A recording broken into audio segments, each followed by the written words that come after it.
नमस्कार। हम देख रहे हैं 11वीं कक्षा हिंदी युवक भारती का पहला पाठ। शीर्षक है प्रेरणा। कवि है त्रिपुरारी। इसके पहले भाग में हमने कवि परिचय, उनकी प्रमुख कृतियाँ, काव्य प्रकार और काव्य परिचय, इसकी जानकारी पहले भाग में हमने प्राप्त किए हैं। कविता के दूसरे भाग में हमने पहली 3 त्रिवेणियों का विस्तार से अध्ययन किया है। इस वीडियो में अगली त्रिवेणी देखेंगे, चौथी। स्क्रीन पर आप देख सकते हैं।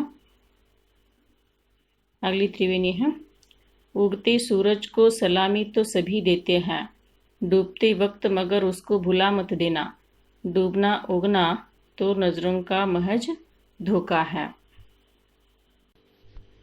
अर्थात कवि कहते हैं कि लोग उगते हुए सूरज को सलाम करते हैं। सूर्य उदय होता है और अस्त होता है।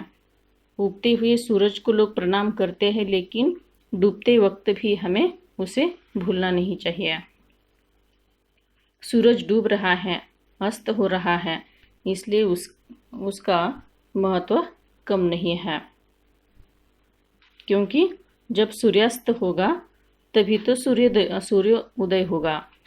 कवि कहते हैं कि उत्थान और पतन एक स्वाभाविक प्रक्रिया है। उत्थान के बाद पतन और पतन के बाद उत्थान का क्रम चलता ही रहता है। सूर्य उदय होता है और अस्त होता है, मगर अस्त होना उदय होने का लक्षण है। इसलिए उदय होना और अस्त होना दोनों का महत्व समान है। डूबना उगना तो नजरों का महज धोखा है। कवि कहते हैं दोनों का महत्व समान है। इसलिए पतन के समय किसी का तिरस्कार नहीं करना चाहिए, क्योंकि ये स्थिति भी बदल जाएगी और सुख के बाद दुख या दुख के बाद सुख, दिन के बाद जैसे दिन के बाद रात और रात के बाद सुबह ज़रूर होती है। इसलिए हमें सुबह का इंतज़ार करना चाहिए। जितना सूरज के उगने का महत्व है, उतना ही उसके डूबने का ही। इसलिए उगते सूरज को हम सलामी देते हैं, लेकिन डूबते सूरज को भी हमें भूलना नहीं चाहिए। पतन के समय किसी का भी तिरस्कार नहीं करना चाहिए, क्योंकि ये स्थिति बदलने वाली होती है। यही बात प्रस्तुत त्रिवेणी में कवि ने समझाई है। अगली त्रिवेणी देखिए।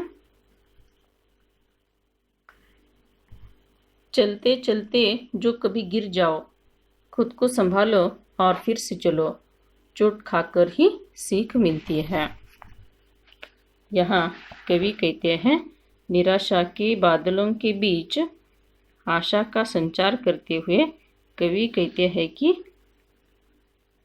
ठोकर खाकर जीने की कला जो सीख लेता है, दुनिया में उसी की जय जयकार होती है जो चोट खाकर सीखता है। जीवन यात्रा में ठोकरें खाना आम बात है, पर ठोकर खाकर गिरने के बाद उठकर आगे बढ़ते रहने वाले को ही मंजिल मिलती है। कवि कहते हैं कि असफलता में ही सफलता छिपी होती है। इसलिए प्रयास करते करते कभी असफल हो जाए तो हमें निराश नहीं होना चाहिए, फिर से हमें प्रयास करना चाहिए। चोट खाकर ही सीख मिलती है, इस बात को हमेशा याद रखना चाहिए। प्रस्तुत त्रिवेणी से हमें आगे बढ़ते रहने की प्रेरणा मिलती है।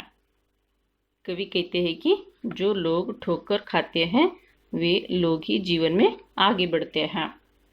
संघर्ष करने वाले चोट खाते खाते जीवन में आने वाली उन सभी कठिनाइयों की जानकारी प्राप्त करते हैं।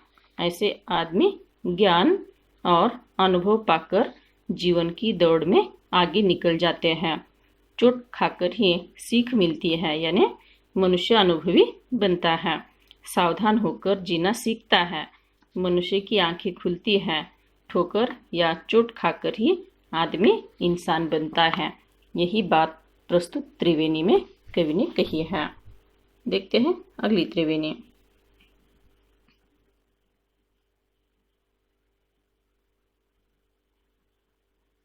चाहे कितना भी हो घनघोर अंधेरा छाया, आस रखना कि किसी रोज उजाला होगा।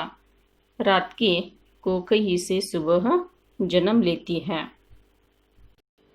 कवि कहते हैं कि कितना भी घनघोर अंधेरा हो, अंधेरा प्रतीक है दुख का, उजाला प्रतीक है सुख का। कवि कहते हैं कि मनुष्य को विपत्तियों से, दुख से घबराना नहीं चाहिए। उसे यह आशा रखनी होगी कि किसी दिन उजाला होगा, यानी विपत्तियों के बाद अच्छे दिन आएंगे। जैसे रात की बाद सुबह होती है, वैसे विपत्तियों के बाद अच्छे दिन अवश्य आते हैं। मनुष्य को विपत्तियों से घबराना नहीं चाहिए।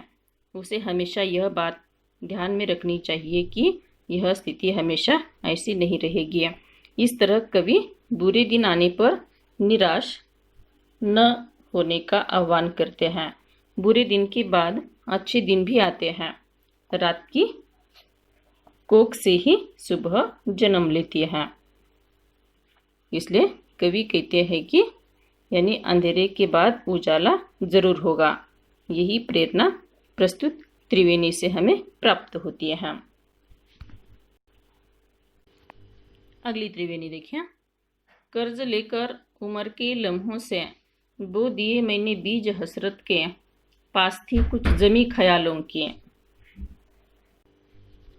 कवि कहते हैं कि प्रकृति ने मानव को बुद्धिमान बनाया है, उसे कल्पना का वरदान दिया है। वह स्वभाव से ही महत्वाकांक्षी और परिस्थितियों के अनुसार उचित कदम उठा सकता है। कवि कहते हैं कि अरमानों और आकांक्षाओं को पूरा करने के लिए प्रयास करना आवश्यक है। प्रयास करने की निश्चित उम्र नहीं होती है, इसके लिए कभी भी प्रयास किए जा सकते हैं। कवि कहते हैं कि उन्होंने भी मन में कुछ अरमान संजोए थे, इसलिए उन्होंने कल्पना में इन अरमानों के पूरे होने के लिए प्रयास का बीजारोपण कर दिया है। इस तरह का प्रस्तुत त्रिवेणी का अर्थ है। बाकी की त्रिवेणी और उनका अर्थ अगली वीडियो में हम देखेंगे। धन्यवाद।